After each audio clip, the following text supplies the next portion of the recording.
And it's not a small story. Well, she just got a haircut. What's a big deal? That's how the liberals play us down. It is epidemic of a problem in this country, which there's been a deplorable, air quotes, revolt against, and that the media elitist snobs, the Hollywood idiot friends of theirs, the academic morons, and the swamp rats up on Capitol Hill have been completely blind to.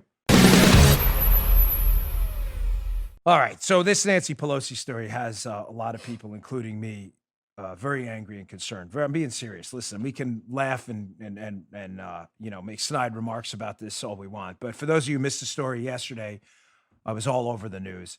Nancy Pelosi, the queen of snide comments about the Republican Party. If you don't wear a mask, you people are evil, you're awful, you're downplaying the virus. Meanwhile, it was her telling people when the virus was exploding in the United States, come on down to Chinatown, join the party. No social distancing, no nothing, right? That was Pelosi doing that. So Pelosi got busted on a camera inside a hair salon, getting a blowout in the hair salon, while the hair salon was in fact closed for the normal people, us, the citizens of this country that actually run this place and pay for it and finance the largesse these idiots in DC take our money to spend. She's disgraced herself. She's disgraced the country. She's disgraced the Congress. She's disgraced anyone claiming her. Nancy Pelosi is an embarrassment, and an intergalactic one at that.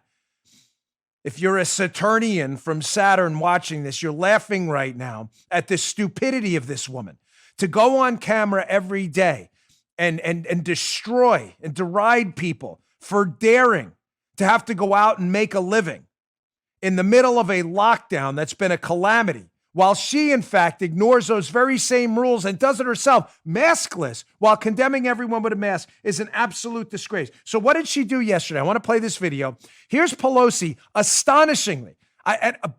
Listen, I'm dead serious. Do not communicate, email, tweet, Facebook, anything to me anymore. I'm not talking about the listeners, I'm talking about the liberals, because we get emails from them. I don't want to hear it ever again about how Nancy Pelosi is some brilliant political tactician. She's a buffoon.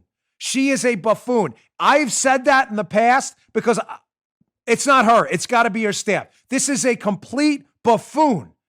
Here is her, instead of apologizing for breaking the rules on tape, going out to get a blowout while everyone else is being bankrupted and can't go out and get their own darn haircut. Here's Nancy Pelosi doubling down and blaming the salon owner who's about to go out of business because she's not allowed to serve the normal people, only the elitist snob nose in the air fools like Nancy Pelosi. Listen to this crap. Check this out. Well, I've been there over the years. I've been there many times. I appreciate the question. And let me just say this.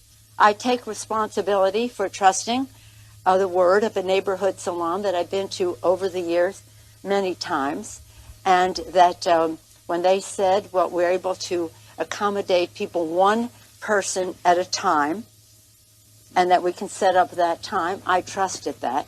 As it turns out, it was a setup. So I take responsibility for falling for a setup. And that's all I'm going to say on that. That's real. That's not a Babylon Bee segment. Tell me again how this is some masterful political tactician. Ladies and gentlemen, she's a disgrace. She's a complete, utter buffoon. She's on tape violating the rules. She's a lawmaker claiming, this is astonishing, acknowledging her own ignorance.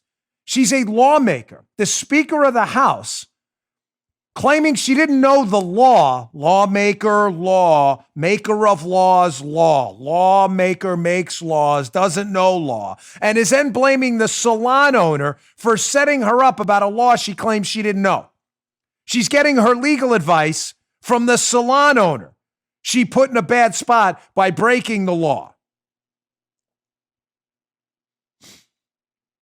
Folks, I've warned you repeatedly that this is what happens when the benighted, anointed class of self-appointed intellectual superiors, and believe me, I use that term loosely. This is what happens when they turn a governing model on its head. And what are supposed to be public servants, I don't mean in a subservient role. Just because people run for office doesn't mean they're inherently bad people. There are a lot of good people in office. Very few, unfortunately. but there are some. We shouldn't treat people badly because they're politicians, obviously. Unfortunately, most of them are, and prove us wrong later. But that's not the way they treat us. This is what happens when public servants turn a governing model on its head and think we are their servants to work for them. This is what happens when a salon owner feels like they can serve, not the owner, because she's the one upset about it. Let me be crystal clear. But the woman who rented the chair, the person who rented the chair from the salon owner, who serviced Nancy Pelosi with the blowout, which I thought was a haircut.